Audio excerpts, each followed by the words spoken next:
ఆవిడ చేతి వ్రాతతోనే ప్రింట్ చేసింది. మళ్ళీ దాని బొమ్మలు కూడా ఆవిడ వేస్తుంది. అంటే బహుముఖీయమైనటువంటి ప్రజ్ఞాశాలి జ్యోతిర్మయి. తర్వాత నారాయణ గజల్ అనగానే మనకి గుర్తొచ్చేది తిరుగువారి వరకు నారాయణ రెడ్డి గారు. నారాయణ రెడ్డి గారు మన గొప్పతనం ఏంటంటే ఆయన గజల్ రాయటమే కాకుండా ఆయన అద్భుతంగా గానం చేసేవాడు. అయితే దాన్ని విశ్వవ్యాప్తం చేసినటువంటి వాడు తమ్ముడు గజల్ శ్రీనివాస్. ఒక అద్భుతమైనటువంటి ప్రక్రియ. ఒక చిన్న కంజరా తీసుకుని 1,00,000 మందిని అలా అరెస్ట్ చేసి కూర్చోబెట్టినటువంటి ఒక అద్భుతమైనటువంటి వ్యక్తి మా తమ్ముడు గజల్ శ్రీనివాస్.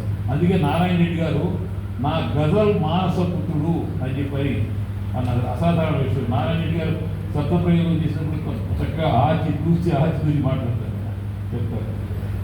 అయితే గజల్ అంటే మనకు ఉన్నటువంటి ఒక అభిప్రాయాన్ని మార్చేసి దాన్ని మనం సామాజికమైనటువంటి విషయాలను కూడా, పరంపరాగత విషయాలు కూడా ఒక నీతి బోధ చేయవచ్చు అనేటువంటి ఒక అద్భుతమైనటువంటి విషయాన్ని నారాయణ గారు నిరంతరంగా మనకు అందించారు.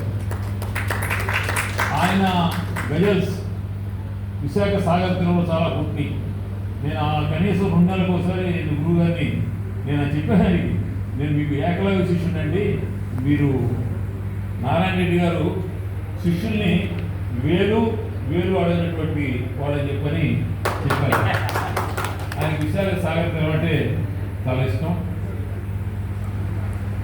నేనేం చెప్తున్నానంటే గజల్ గాయకులందరికీ నేను చెప్పేది ఏమిటంటే ఒకటే, గజల్ను బతికించండి. గజల్ బతికితే మనం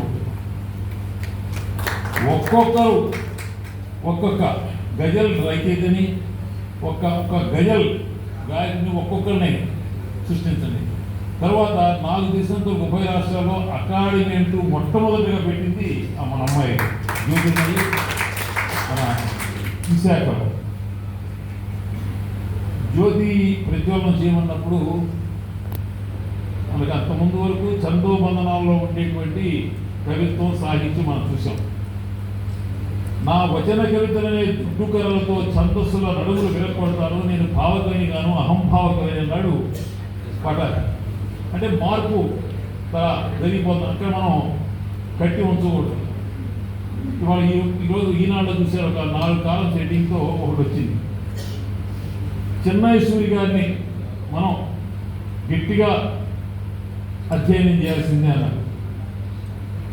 మీరందరూ ఒక ప్రశ్న వేస్తున్నాను, ఇది సాధ్యమా? ఇప్పుడు అవసరమా? అయితే దాంట్లోంచి మనం తీసుకోవాల్సింది ఏంటంటే ఆ చెన్నై సూరి గారి యొక్క గొప్పతనాన్ని, ఆయన ఆనాడు ఛందస్సుకి ఏర్పరిచినటువంటి మహోన్నతమైన విషయాన్ని పునాదిగా చేసుకొని రేపటి అవసరాల కోసం ఈనాడు మనం ముందుకెళ్ళాలి.